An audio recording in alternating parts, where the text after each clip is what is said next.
శ్రీవారి లడ్డూ వివాదంపై స్పందించిన మంత్రి నారాయణ, వైసీపీ హయాంలో టీటీడీలో జరిగిన అవినీతిపై మేము స్పష్టమైన ఆరోపణలు చేశాం. వైసీపీ ప్రభుత్వంలో భక్తులను దేవుడికి దూరం చేశారు. ఏడుకొండల జోలికి వెళ్లొద్దని అప్పుడే చెప్పాం.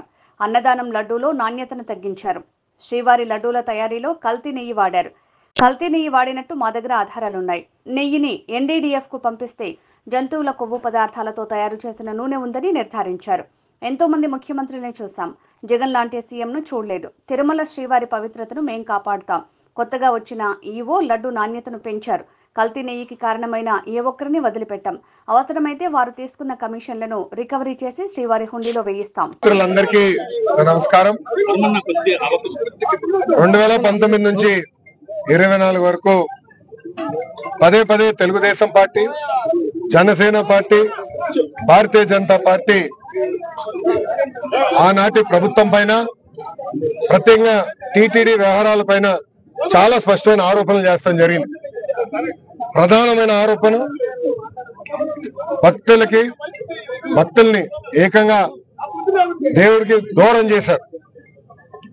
ఏ ప్రభుత్వం చేయని విధంగా అన్ని ఛార్జీలు విపరీతంగా పెంచారు.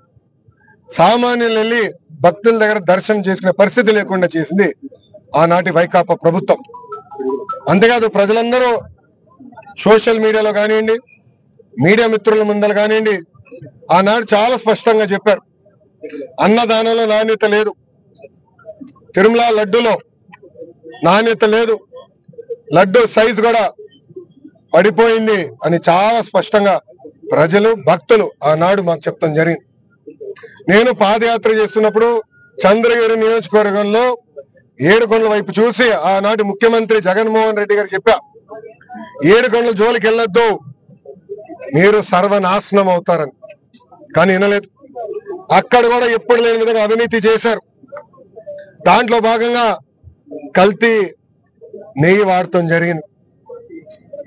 తెలుగుదేశం పార్టీ అంటే ఎన్డీఏ ప్రభుత్వం ఏర్పడిన వెంటనే కొత్త ఈఓని నియమించి, ఈఓ గారికి అన్ని పవర్స్ ఇచ్చి మొత్తం ప్రక్షాళన చేయండి వ్యవస్థల్ని, గతంలో జరిగిన పొరపాట్లు జరగకూడదు, నెయ్యి టెస్ట్ చేయండి, బియ్యం టెస్ట్ చేయండి, కూరగాయలన్నీ టెస్ట్ చేయండి, నాణ్యత మనం మెయింటైన్ చేయాలని చంద్రబాబు నాయుడు గారు ఆదేశాలు జారీ చేసి పంపిస్తాం జరిగింది. దాంట్లో భాగంగా ఈఓ గారు నెయ్యిని ప్రత్యేకంగా ఎన్డీడీబీ ల్యాబ్కి పంపిస్తే దాంట్లో చాలా స్పష్టంగా ఈరోజు ఆధారాలు బయట పెట్టాం. చాలా స్పష్టంగా పంది మాంసం ఉందని, అదే విధంగా బీఫ్ ఫ్యాట్ ఉందని, ఫిష్ ఆయిల్ అంటే చేప ఉందని చాలా స్పష్టంగా రిపోర్ట్ లో వచ్చింది.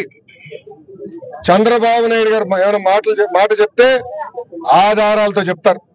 అందుకే నేను చెప్పారు, ఈ రోజు ఆధారాలు మేము బయట పెట్టాం. ఇదే చాలా బాధేస్తుంది.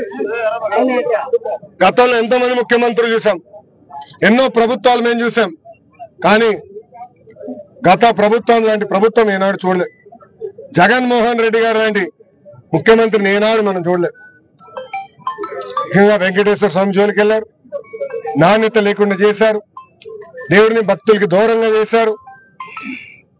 ఒక మాట చెప్పాలంటే టీటీడీ కేవలం ఆనాటి ధనవంతులకి, ఇంకో పక్కన వాళ్ళ మిత్రులకి, శ్రేయోభిలాషుల కోసమే మెయింటైన్ చేశారు తప్ప సామాన్యులకి దూరం చేశారు. అందుకే సంస్కరణలు తీసుకొచ్చాం. పవిత్రం మేము కాపాడుతాం, దాంట్లో ఎలాంటి సందేహం లేదు. సంస్కరణలు తీసుకొస్తాం, మళ్ళీ పూర్వ వైభవం తీసుకొచ్చే బాధ్యత ఎన్డీఏ ప్రభుత్వం తీసుకుంటుందని ప్రజలందరూ తెలుపుకుంటూ, నిజంగానే చాలా చాలా బాధ వస్తుంది. నిన్న చంద్రబాబు నాయుడు గారు చెప్పినప్పుడు అక్కడున్న శాసనసభ్యులు మేము అందరం షాక్ కి కూడా గురయ్యాం. అదైన తర్వాత రాత్రి మేము అందరం కూడా మాట్లాడుకుంటాం జరిగింది. ఈ రోజు ఆధారాలు బయట పెడతాం కూడా జరిగింది. మా అందరి పైన బాధ్యత ఉంది. ఆ పవిత్రతను కాపాడాలి, ప్రక్షాళన చేయాలి, నాణ్యత మెయింటైన్ చేయాలి. ఆల్రెడీ ప్రజలందరూ తెలుసు, భక్తులందరూ తెలుసు. కొత్త ఈఓ గారు వచ్చిన తర్వాత నాణ్యత చాలా పెరిగింది. మెరుగైన సదుపాయాలు భక్తులకు అందిస్తున్నాం. క్యూలో నిలబడితే వాళ్ళకి టైంకి మజ్జిగ, పిల్లలుంటే పాలు, ఇవన్నీ కూడా ఎన్డీఏ ప్రభుత్వం అందిస్తుంది. ముందు ఇంకా మంచి పనులు చేస్తామని ప్రజలందరి